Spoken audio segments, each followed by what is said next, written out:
Well, I think we've got somebody here who likes doing a bit of travelling. Another guest in the hostel. But travelling by a very different means to those I employ. And today, I'm off to none of these places. Across the road's the tram stop. Bit noisy, very busy. I'm surprised so early in the morning. There's the timetable for the tram, and I'm off to this place. Lo and behold, the tram's on time, and so am I. So this is really handy having a tram here. Somebody just getting a near-death experience. The tram runs to Kadriorg Park. They run every 15 minutes. Only takes about 15 minutes to get there. So really handy if you don't feel like walking. It's a 30-minute walk. So here's a good opportunity to just get there direct, pay a couple of euros. If you don't hang around thinking about it too much or talking to yourself too much. Otherwise you'll miss the tram and you'll have to wait 15 minutes for the next one. The best laid plans, eh? And while in Tallinn, why not treat yourself to a French bulldog burger? Maybe no. Here's a cute little thing. This is apparently something like a DHL, UPS package delivery service in Tallinn city centre. I've seen several of these things around. Starship-Tallinn.com. Weird, it makes me think of Star Wars. R2-D2 or whatever it is. Well, what's all this about? Food and Culture Vintage Factory. And on the door it says private party. I'm guessing I'll just have to wait for my invitation. I felt like a bit of exercise rather than hang around waiting for the next tram. So I decided to take a walk, follow the tram line and follow my instincts when the roads and the tram lines divided, and it looks as though it's worked out pretty well. And what a pretty Art Nouveau styled villa.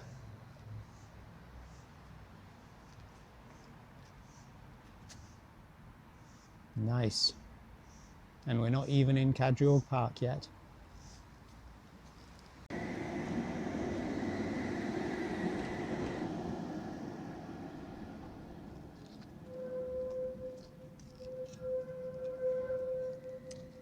And we made it. Kadriorg Park, straight ahead. And for the benefit of Estonian speakers,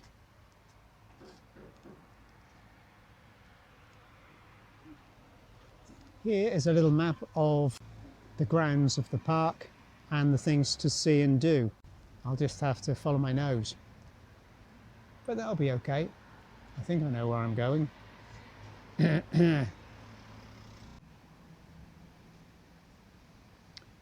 This place might be handy at the entrance to the park.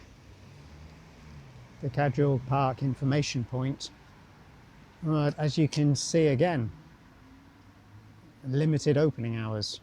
So, yeah, there's this theme of nothing opening until 10 in the morning. So even though the park itself is open pretty much all the time, I believe, if you want any information on it, you better come on only certain days of the week and between 10 and 5 in the afternoon. There's our first bit of information. Established in 1718. And here's our first view of the ornate canal feature, which runs round some of the parkway. I've come actually on a grey day, and I did lie in bed this morning thinking, why not wait until a sunny day? Because I knew it was going to be a grey day.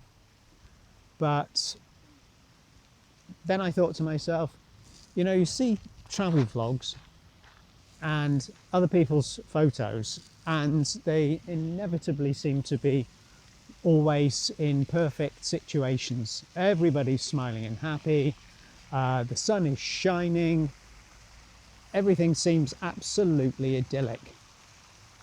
But, you know, obviously the reality of life is things don't always go as planned, and things don't always go your way. You can't always have the perfect climate, you can't always have things at the perfect schedule to suit you or at the perfect price.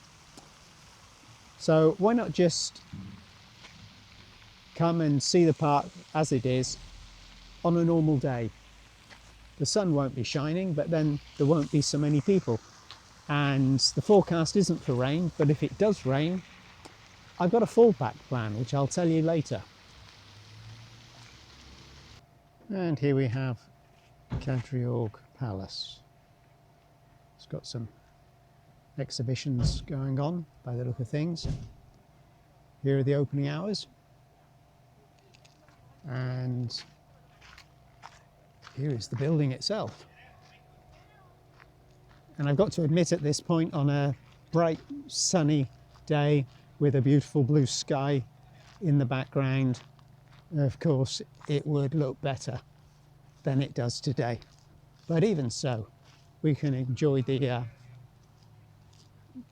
Baroque architecture. It does have an attractive appeal even on a grey day. If it should happen to rain, then I can jump into the museum. It's not my plan. I have been here before, years and years and years ago. Don't remember much of it, to be honest. It didn't linger in my memory as being an outstanding place that I had to come back to at some point. So that's why I'm not planning to go inside today. But here's the deal. The entrance fee is €12. That might be reasonable for some of you, and it's not excessive if you really want to visit a Baroque palace. I don't, ideally, but if it rains, it might only cost me €3 today. So the reason for that is it's the last Wednesday of the month, and I believe that on the last Wednesday of every month, the admission fare for an adult is €3. And suddenly it then becomes more appealing, doesn't it, as an option? So I feel the wind picking up slightly, but if it rains, I might try and go in. If it doesn't rain, I'll be content with seeing it from the outside and enjoying the free park landscape and everything else that goes with it. Yeah, I'll tell you a bit about this palace, shall I? From what I understand, it was built by Peter the Great, or under his order. He had just finished defeating the Swedes, who had been occupying the territory. They'd expanded their empire, but at the beginning of the 1700s, the Great Northern War was raging, Peter the Great decided he would take on the Swedish Emperor Charles, and after an early setback, he managed to win out, the decisive battle being in modern-day Ukraine, actually, the Battle of Poltava. But once that was done and dusted and the Swedish retreated, and Peter had the territory to himself, he became the new occupier of the Estonian territory. The Poles and the Danes, they returned home, as well as the Swedes, and Peter was left to muse on the landscape, and he decided, a little way, about a kilometre away from the old town of Tallinn itself, there was a nice little site, and he would like to have a summer palace built here. So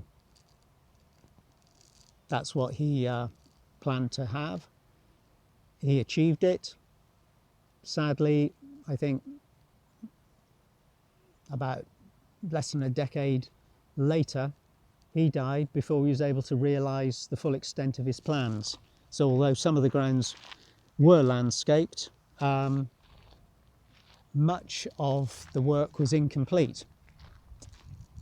The emperors who succeeded him, and empresses, they didn't have the same vision for the place, and so it kind of fell into neglect. But in more recent years, since Estonia got its independence back again, yeah, there has been some considerable effort put into re-establishing this as a beautiful place to visit.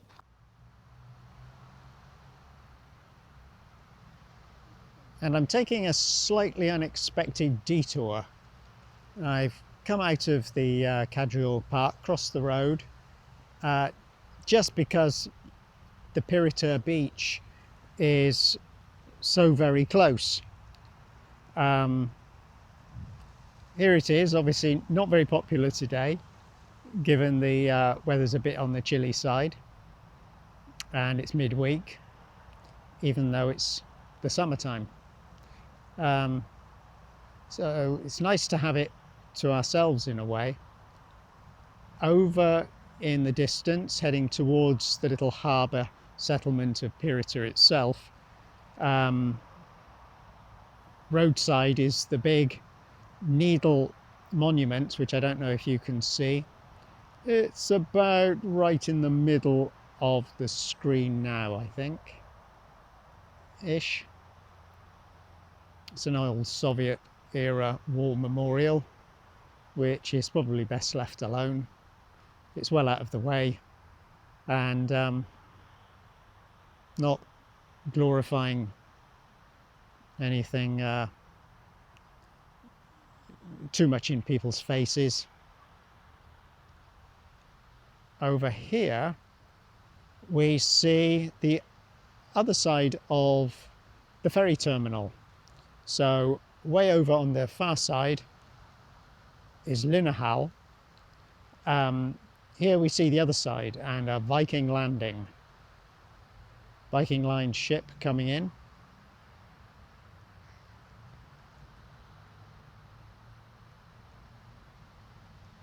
So this is Pirita Beach, and funnily enough, it does say no swimming on a sign over there.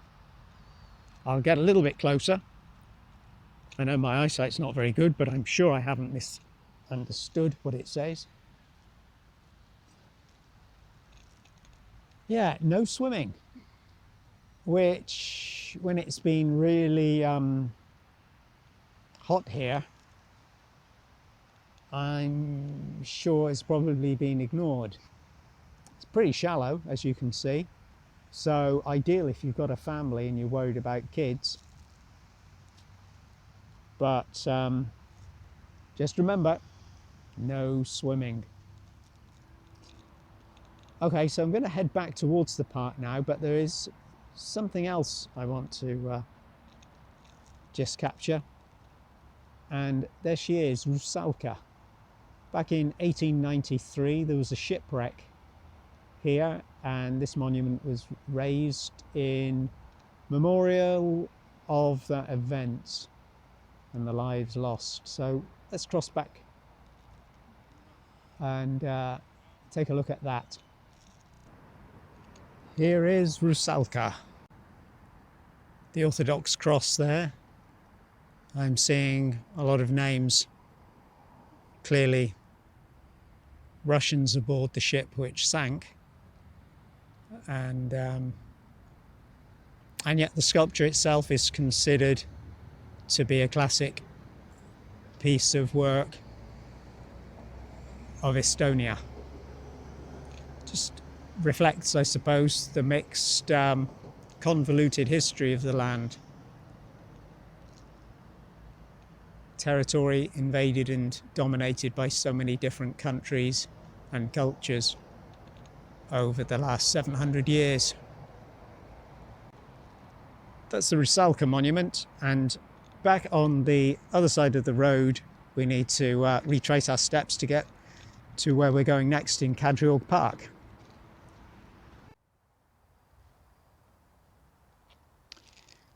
One of the more recent additions to the park is a Japanese garden.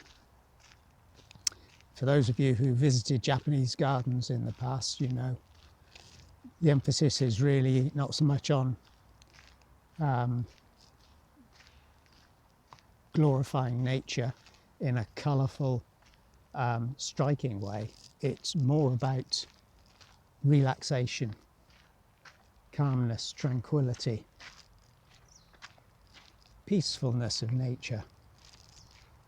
So we can't expect an incredible knockout spectacle visiting this Japanese garden, but I'm curious to see whether there are going to be any red lacquered bridges crossing water, if there will be koi carp in the ponds. At the moment I'm not seeing much in the way of carp nor red lacquered bridges.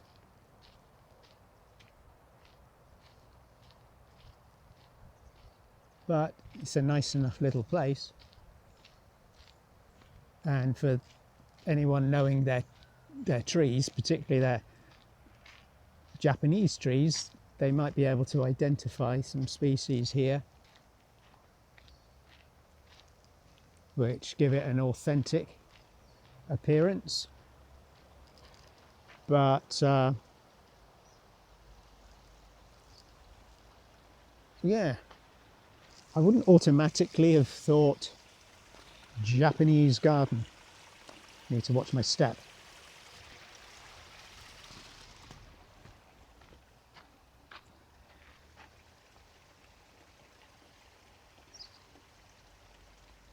I don't recognise the telltale signs, but I'm no expert. Oh, but here's one of the local inhabitants who might know more. Off in the distance, I don't know if he's burying nuts, but there's a little squirrel.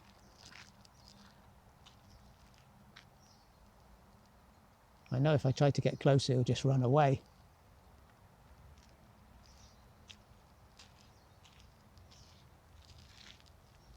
He's doing a pretty good job of evading me.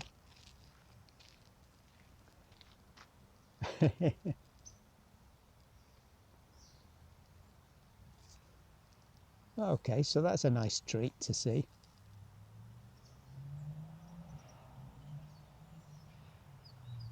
Put a smile on my face. It's funny, you see a squirrel and automatically you feel the muscles in your mouth changing into a smile, don't you? Well, I know I do.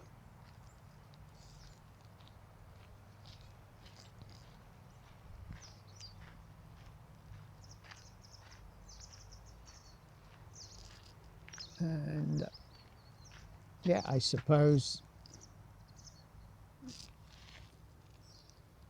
this is all part of the irrigation system, including the canal we saw at the entrance to the park. And here is what appears to be the one and only bridge in the Japanese garden. And again, I'm not thinking Japan. Okay, it's a cliche, isn't it? The red and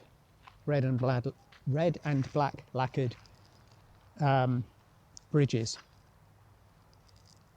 But yeah, it's a variation, a Baltic variation on a Japanese garden, what somebody thinks it should look like.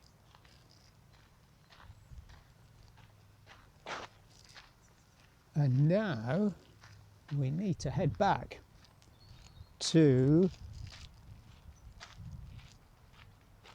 another attraction within the park, because it isn't all about Peter I, Peter the Great, and his grand design for the place. There is quite a famous modern art museum here, Kumu, K-U-M-U, and it's probably more famous for the actual architecture of the building itself, probably even more so than the collections of art that it has on display. I have visited inside in the past. Yeah, it costed a bit to go in. Not inclined to go in again, not just because I'm a cheap guy, but because I wasn't bowled over by the quality of the art on show. There was an interesting display of heads, of all things. That was probably the most interesting part of the whole exhibition. Now, what have we got here? It's situated on the top of a hill, a small hill, but with reasonable elevation above sea level to make it the perfect spot in 1839 for the erection of, yeah, you have to take my word for it, a lighthouse. Yeah, it doesn't look like a lighthouse, does it? But 200 years ago, a little under, this served as Tallinn's lower lighthouse. Hard to imagine, and I would never have believed it if I hadn't looked it up online. But yeah, it must have served some kind of purpose. A whole lot better than having something like that situated at sea level, which is only just, I don't know, I could only guess 20 metres, no more than 30 metres below us. So yeah, tucked away in the corner of Kadriorg Park, not open for viewing, so it's left to your imagination what's actually inside it, and you'll be able to locate it easy enough because it's right alongside, slightly above, the Kumu Art Museum. And I've been trying to find a place where I could get enough elevation to really do the building justice, and yeah, I failed. I have to admit I failed. I don't have a drone, so I can't get above the site, which would be ideal, but yeah, I'm not able to capture it at all, unfortunately. You're getting no impression whatsoever of what the building actually looks like So I would suggest, to really appreciate the architectural feature, going online and looking for those aerial shots of the place. It's accessible from the road if you want to go directly to the Kumu stop with a bus. Or if you come the way I have, it's an easy walk through the park. And if you don't like walking uphill, you don't have to worry, because the gradient's very, very small.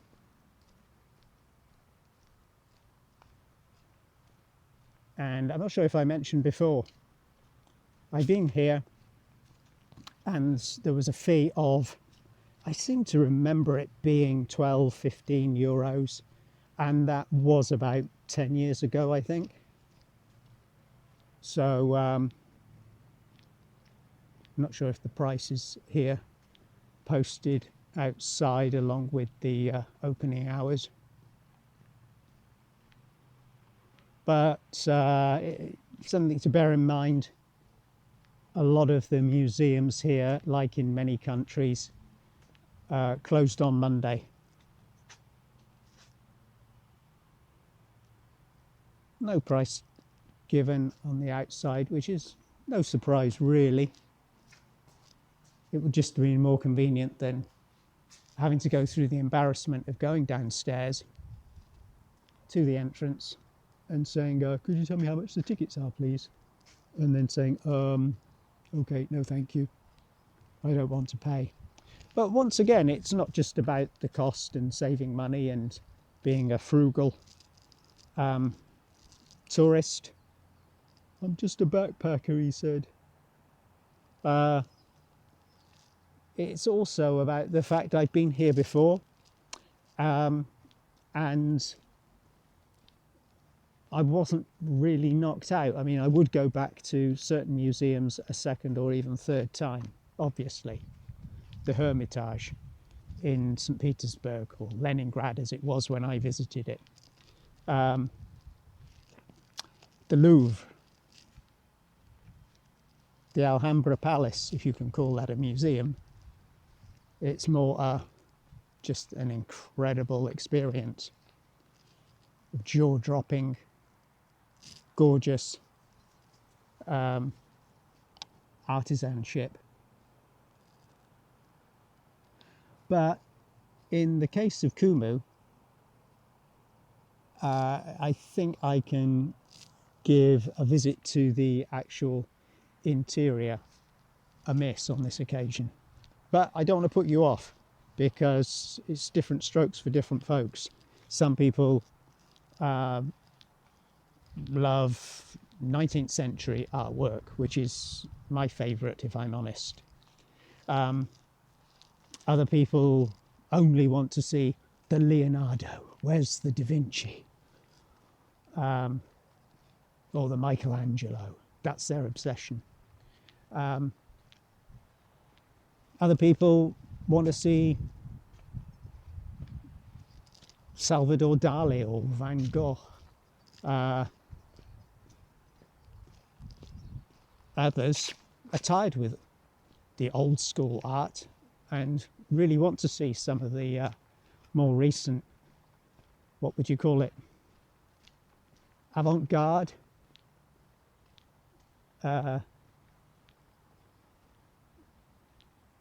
art installations, paintings and what have you. But the modern stuff's not really for me. And sometimes, you know, it can feel a little bit like you're just looking at yourself in the mirror, if you know what I mean.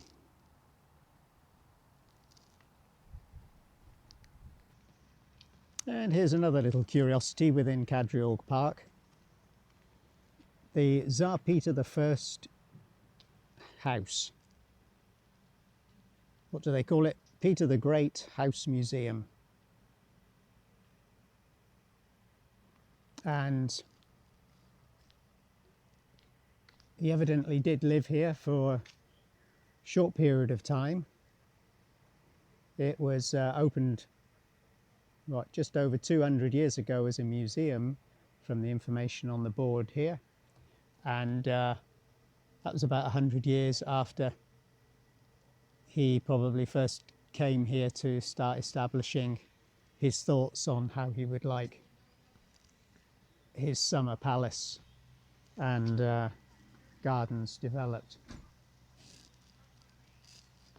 And we do have the prices here, which is interesting. €5 for an adult ticket, which again might suit some people's budget, but it's a small place. It evidently is going to have some possessions of Peter the Great that he left behind. Funny little thing about these Peter the Great houses, because you do come across them from time to time in this part of northeastern Europe. If you visit Russia, Belarus, Latvia, Lithuania, as well as Estonia, what you'll find is that there's a Peter the Great house that is a feature somewhere in many of the locations, and the story will be, oh, he stopped here overnight in this coach house, for example, rather than, yes, he built it with his own hands and he lived here for his formative years. But in this case, I think it's going to be a genuine house he did live in while he was waiting for his summer palace to be built. So when he was in the location we are now, he needed somewhere to rest his head. But in that, there may be what I consider a funny little proof of the pudding moment. Because if you ever go into one of these Peter the Great houses, or Peter the Great stayed here museums, check out the bed in the bedroom, because what the curator won't probably be able to explain is if the bed is short, a small bed, because Peter the Great stood over 2 meters tall, which in English money would be, for British and American people, that would be something like 6'8", 6'9". So by anybody's standards, he was a very tall man.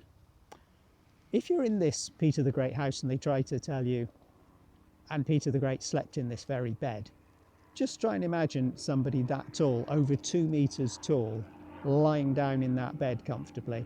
And remember, this is a Tsar of Russia, so he isn't likely to just make do with what he can. Admittedly, he may have preferred sleeping in a fetal position. Who's to say? But I'm always suspicious if the bed's a small one.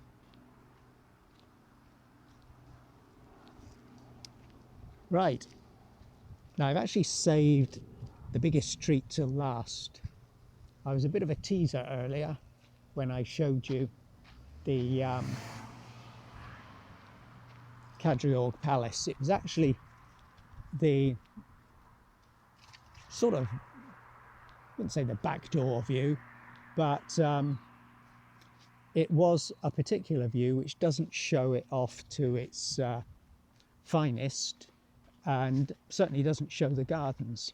So we're now going to have a look at the other side of the house, which we haven't seen before. I've got a feeling, given the presence of men in uniform at the entrance to the building across the road here, that we have come to the President's Palace, which I don't want to get too close to with a video camera. You know, I'm thinking it's not something that would be appreciated. So I think I'll turn the camera off for a couple of minutes. And on the way we can see this classical statue in the park.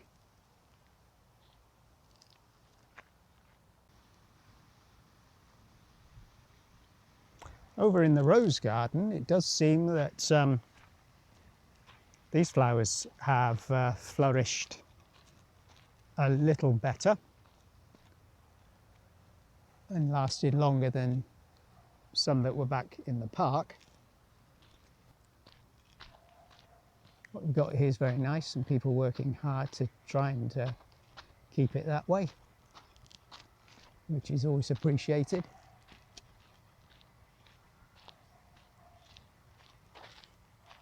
So here's the rose garden in Kadriorg Park for those who would care to do more than just a quick visit. Jump into Kadriorg Palace, take a look around, and then get on the tour bus and move on. There are other things to see and do, and on a more sunny, warm day, I'm sure the rose garden would be a very popular place to come and relax. All these varieties of roses, and I've not heard of any of them, I think, apart from the Falstaff. And leaving the best to last, here is that view, the ideal view, the preferred view of Kadriorg Palace and its gorgeous gardens. So we saw the other side of it earlier on. Here it is in all its glory, and even without the sunshine, I think you'll agree it's an attractive place, isn't it? I think for tourists like me, this has got to be the high point of the visit to Kadriorg, hasn't it? Grey day or not, like moths to the flame, we've all been drawn here.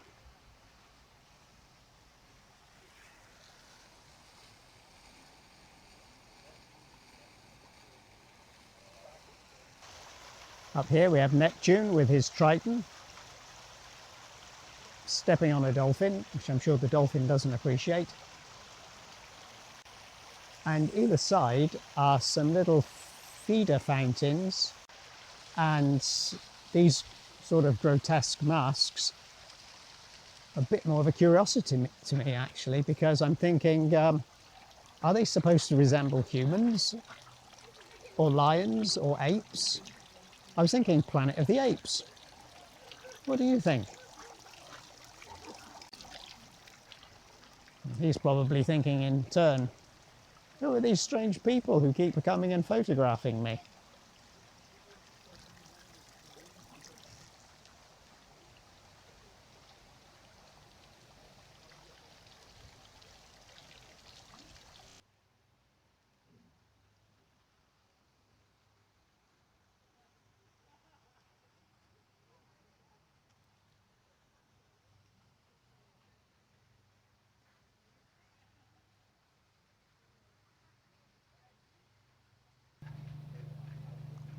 Time has moved on since I first came to the park.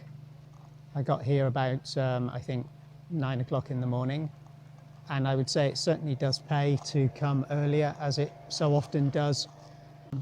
There is just that one thing to bear in mind, the 10 o'clock opening. So if you're planning on coming here and visiting the inside of either Kadriorg Palace or the Peter the Great house or the art museum right next door, which is a smaller art museum I haven't bothered featuring, or the large Kumu Contemporary Modern Art Gallery Museum. They're opening at 10 o'clock. So if you come too early, you might find that the park isn't that big to keep yourself entertained. There's also quite a large children's museum here. I haven't bothered filming it. Obviously it's a children's museum there, but if you're coming with kids, I guess that's a place that you might want to check out to keep them entertained. I've now got to try and find a way out of here without being in the way of tour guides delivering their spiel. Okay, time to check out.